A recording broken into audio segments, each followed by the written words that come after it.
hai Jibril, puji saya. Jadi Allah kan boleh menyuruh siapapun untuk memuji dirinya. Kalau kita tidak boleh menyuruh orang lain untuk memuji kita, kecuali pada satu saat Rasulullah SAW didatangi oleh orang Badui, minta sedekah dari Rasulullah, maka diberikanlah apa adanya oleh Rasulullah SAW. Lalu Badui itu model, wih macam-macam, tidak pantas kau Muhammad jadi Nabi Rasul, tidak punya kasihan, masa minta uang hanya segini kasih saya, ngomel macam-macam. Akhirnya dipanggil Badui itu, dibawa masuk ke dalam kamar. Saya kasih kamu tambahan, puji saya ya. Nanti kalau kamu tidak puji saya, ini mohon maaf Pak, bagian saya mohon maaf, lupa saya punya hormatan ini. Ini aliran polisi luar biasa, yaitu keamanan nasional. Begitu juga ada Habib saya, kalau beliau ini apa, Kamtibmas. Jadi begitu. Kenapa Rasulullah kok menyuruh Badui itu memuji dia? Bukan untuk pria Rasulullah. Sebab kalau Badui ini mati sebelum memuji Rasulullah akan masuk neraka. Akan masuk neraka, itu yang disayangi oleh Rasulullah. Sayang satu orang pun daripada umat beliau akan masuk neraka. Itu yang disayangi. Kalau dia mati sebelum memuji Rasulullah, maka dia akan masuk neraka. Ini yang sangat-sangat dikhawatirkan oleh Rasulullah SAW. Kalau begitu nanti kalau kamu keluar di hadapan para sahabat itu puji saya. Nah itu untuk kepentingan Badui tersebut, bukan untuk kepentingan Rasulullah. Maka setelah malaikat Jibril diperintah untuk mengatakan ya Hamid, terus Jibril mengatakan ya Hamid, ya Hamid, ya Hamid, ya Hamid, ya Hamid 10.000 tahun. Lengkap 10.000 tahun. Jibril taat. Jibril datang lagi. Malaikat Jibril datang untuk ketiga kalinya ke tempat yang dibukakan hijab oleh Allah Subhanahu wa taala sambil mengucapkan labbaik Allahumma labbaik la syarika lak labbaik innal hamda wan ni'mata lak wal mulk la syarika lak. Itu dibaca oleh malaikat Jibril. Nah, setelah kehadiran yang ketiga ini, Jibril diperintahkan oleh Allah, ya Jibril majidni. Hai Jibril, ikrarkan kemuliaan saya. Mulailah saat itu malaikat Jibril mengatakan ya Majid, ya Majid, ya Majid, ya Majid, ya Majid, ya Majid sampai 10.000 tahun. Maka setelah lengkap 10.000 tahun berarti di sini sudah 30.000 tahun. Dipanggil lagi oleh Allah, Jibril taat. Jibril maju. Maka lagi-lagi Jibril keempat kalinya mengucapkan labbaik Allahumma labbaik la syarika lak labbaik innal hamda wan ni'mata lak wal mulk la syarika lak. Maka sebelum diperintah malaikat Jibril, dia sendiri yang mengajukan pertanyaan. Ya Rabb, ra'aitu bi babil arsy maktubun la ilaha illallah Muhammad Rasulullah. Wahai Tuhanku, sebelum saya hadir di hadapan Engkau, saya menatap ke atas gerbang surga. Saya melihat di atas gerbang surga itu tertulis La ilaha illallah Muhammad Rasulullah. Karena Arab itu ya Rabb, anna la ilaha illallah al-muradu bi anta. Saya tahu ya Allah, kalau la ilaha illallah itu yang dimaksudkan pasti Engkau. Berarti pada saat itu Jibril juga baru dia tahu Allah. Setelah melihat la ilaha illallah wa amma Muhammad Rasulullah, bukan ya Allah. Ada Muhammad Rasulullah itu siapa ya Allah? Nah, saat itulah Allah berfirman, ya Jibril, laula Muhammadan ma khalaqtuka. Kalau bukan karena Muhammad, saya tidak akan menciptakan engkau. Laula Muhammadan ma khalaqtul khalqa. kalau bukan karena Muhammad itu makhluk bisa diperhatikan. Laula Muhammadan ma khalaqtul aflaqa. Kalau bukan karena Muhammad, maka alam semesta sangat terciptakan. Salli ala Muhammad dan Jibril, bersalawatlah atas Muhammad dan Jibril. Dan saat itulah mulai Jibril mengucapkan sallallahu ala Muhammad, sallallahu ala Muhammad, sallallahu ala Muhammad. Dan di sini dapat kita ketahui ibadah Allah Al-Karim bahwa sekedar untuk membaca selawat saja Jibril disuruh mewiridkan ya Qudus 10.000 tahun, ya Hamid 10.000 tahun, ya Majid 10.000 tahun. Barulah naik makomnya maka Jibril. Kenapa apa? Makom wirid yang keempat adalah sallallahu alaihi Muhammad. Jadi wirid Jibril. Makanya hanya selawat inilah yang diperintahkan oleh Allah kepada kita umat beriman, yang Allah sendiri bersama para malaikat melakukannya terlebih dahulu. Miliaran tahun yang sudah lewat dia lakukan terlebih dahulu bacaan selawat itu, barulah dia suruh kita. Adapun sholat, adapun puasa, adapun haji, Allah tidak berhaji, Allah tidak sholat, Allah tidak berpuasa, Allah tidak haji, Allah tidak umrah, Allah tidak berzakat. Tapi dia perintahkan kita. Tapi kalau selawat, dia sendiri miliaran tahun yang sudah lalu terlebih dahulu membaca selawat diiringi oleh para malaikat, barulah dia perintahkan kepada kita. Makanya kita wajib bangga dipilih menjadi umat Muhammad SAW, nikmat yang terbesar. Nikmat yang terbesar adalah keberadaan kita dari umat Muhammad. Seandainya ibadah Allah kita mempunyai iman agak tipis-tipis, mungkin juga ada roboh-robohnya iman kita, Islam kita mungkin ada congkeng-congkengnya, tapi kita jadikan sebagai Muhammad. Nanti dari kiamat kita katakan syafaat. Sebaliknya, kita mengklaim kita beriman, kita mengklaim kita sebagai seorang Muslim, tapi tidak diakui dari umat Muhammad, rugi besar. Mohon maaf ibadah Allah, betapa banyak saudara-saudara kita yang terusir dari rumah besar yang ada Islam ini. Mereka dikatakan kaum murtadin. Kita kasihan kepada mereka. Namun kita mau bilang apa? Ada seorang ustazah sudah mengajar di daerah Serbia.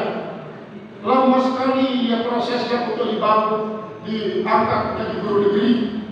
Dia pergi ke Jakarta, bawa persyaratan ijazahnya sampai S1.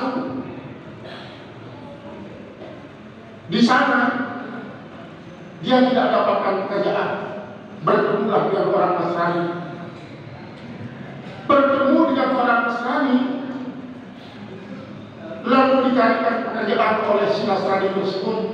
Maka si ustazah itu buka jilbab, buka pakaian panjangnya, diganti dengan singlet, dan lagi pakai jilbab. Dia dapat pekerjaan sebagai pengajar di tempat yang non muslim. Pulang-pulang dia mengajak dua orang tuanya untuk menganut agama Nasrani. Percuma kita hidup di sini dalam keadaan Islam, lalu kelaparan, ikuti saya katanya. Tapi orang tua yang sudah mengatakan, kamu bukan anak saya lagi, bukan anak saya lagi. Memang kau keluar dari rahim istri saya, kau keluar diiringi dengan darah, kau diiringi dengan tangis oleh ibuku. Sekarang kau bukan anak saya lagi. Karena memang begitu. Ukhwatun fid-din la tanqati'u bi ikhtilafin nasab, wa ukhwatun bin nasabi tanqati'u bi ikhtilafid din. Persaudaraan dalam agama tidak akan pernah terputus dengan perbedaannya keturunan. Tapi sebaliknya, persaudaraan dalam keturunan akan menjadi pecah, akan menjadi putus dari sebab berbeda agama. Ini adalah merupakan suatu hal yang patut kita jadikan sebagai kebanggaan kita. Ada juga seorang ustaz laki-laki sarjana di NTB di Lombok. Dia pergi ke Jakarta cari pekerjaan, bawa semua persyaratan, tapi tidak dapat apa-apa di Jakarta. Bertemulah dia dengan orang Buddha. Bertemu dengan orang Buddha itu menyebabkan dia murtad, keluar dari Islam, menganut agama Buddha. Akhirnya menjadi pembangun wihara terbesar di NTB, anti Buddha. Nah, kita tidak menyalahkan mereka, Bapak Ibu. Kita tidak menyalahkan mereka. Kenapa? Karena mereka itu adalah orang-orang yang diusir dari rumah besar agama Islam ini, dianggap tidak layak tinggal di rumah besar ini, layaknya tinggal di lereng-lereng bukit kecil, di gubuk-gubuk rewat, karena dianggap tidak wajar di rumah besar ini. Kita mudah-mudahan ibadah Allah Al-Mukarramin sesuai dengan yang dipesankan oleh Allah, ya ayyuhalladzina amanu taqullaha haqqa tuqatih wa la tamutunna illa wa antum muslimun. Kan setiap kita Jumat pasti ayat tersebut yang dibaca oleh khatib. Setiap ada orang nikah pasti ayat itu dibaca oleh khatib kepada khutbah nikah. Wahai hamba-hambaku yang sudah memproklamirkan dirinya sebagai mukmin, takutlah kepada Allah dan takut yang sesungguhnya. Kalau kalian tidak bisa menjadi orang takut sesungguhnya, maka jangan kalian mati kecuali dalam keadaan Islam. Kita tidak menyalahkan mereka ibadah Allah, tapi Allah lah yang mengusir mereka. Setelah mereka terusir dari rumah besar ini, justru mereka itu menistakan agama kita, menistakan Nabi Muhammad SAW, menistakan Al-Quran, menistakan kaum muslimin. Kenapa? Wajar, karena mereka kecewa. Coba saja, kalau ada seorang anggota keluarga kita tinggal bersama kita di rumah besar, lalu kepala rumah tangga itu mengusir salah seorang, pasti kecewa. Ketika kecewa, dia akan mengatai rumah besar itu dengan bermacam-macam cara, dengan macam-macam penghinaan. Itu pantas. Mereka kecewa. Penista-penista agama semacam ini. Namun sesungguhnya Islam menyuruh kita bersabar, tidak mengadili mereka, tidak menghukum mereka. Karena apa? Islam tidak akan pernah menjadi kekal dengan hujan penistaan-penistaan itu. Nabi Muhammad tidak akan pernah kurang kemuliaannya dengan triknya panas daripada penistaan-penistaan tersebut. Tidak akan bisa. Itulah sebabnya para tokoh-tokoh kita sangat bersabar. Karena Nabi Muhammad sendiri yang mengajarkan kita. Coba bayangkan, si buta, Yahudi buta, yang setiap saat-saat makan selalu didatangi oleh Rasulullah SAW, disuapi dengan roti sampai kenyang. Namun begitu kenyang si buta ini selalu mengupayakan bahwa jangan kalian ikuti yang namanya Muhammad. Muhammad itu adalah manusia yang paling bohong. Muhammad itulah penipu. Muhammad itu adalah orang gila. Muhammad itu orang tukang sihir, kata si Yahudi itu. Tapi Nabi Muhammad tak pernah marah sedikit pun kepada si Yahudi. Sampai Rasulullah wafat, sebelum wafat dia sempat untuk apa? Berpesan kepada Abu Bakar. Ada seorang Yahudi yang tinggal di pinggir pasar. Kalau datang nanti saat makan, datang dia untuk apa? Makan roti. Maka Abu Bakar pun sangat takzim kepada Rasulullah SAW. Apa yang disahkan Rasulullah, dia laksanakan. Dia kasih makan si Yahudi ini. Setelah berapa kali si Yahudi itu kok merasakan, ya lainnya. Rasanya saya disuapi sekarang ini dengan yang kemarin-kemarin. Abu Bakar marah pada si Yahudi ini karena Rasulullah tidak pernah mari dia. Memang lagi kata Abu Bakar sendiri, lagi sekarang ini adalah orang yang sangat mencintai orang yang kau kampanyekan, yang kata kamu orang jahat. Kalau itu siapa itu? Abu Bakar. Abu Bakar Bakar Muhammad itu, ya, itu yang kau kampanyekan, itu yang selalu memberikan kau makan roti setiap waktu. Kau yang menjelekkan namanya setiap orang lewat, kau menjelekkan namanya. Itu Muhammad itu, sahabat saya yang paling dicintai oleh Allah. Pingsan si Yahudi, pingsan. Setelah dia sadar dari pingsannya, terus sekarang di mana beliau? Ya sudah Bapak, tunjukkan saya kuburnya. Saya ingin bertobat. Semoga Tuhan yang Muhammad mengampuni dosa saya. Kok ternyata yang saya kampanyekan adalah orang yang sangat baik.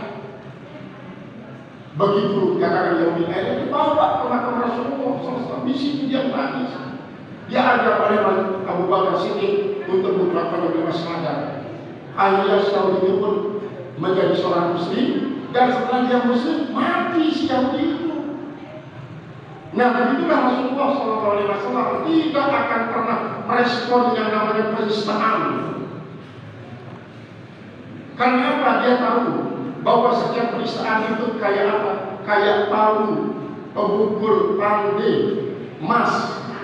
Semakin dipukul itu emas, semakin kelihatan karatnya yang asli. Semakin dibakar, semakin dipukul, semakin dibakar, semakin dipukul. Nah, inilah yang diajarkan oleh Rasulullah SAW. Sehingga para pengikut setia daripada Rasulullah SAW tidak pernah merespon semua penistaan-penistaan tersebut, yang walaupun suatu saat ada saatnya respon itu akan membuat ledakan dahsyat yang akan membuat dunia itu terguncang.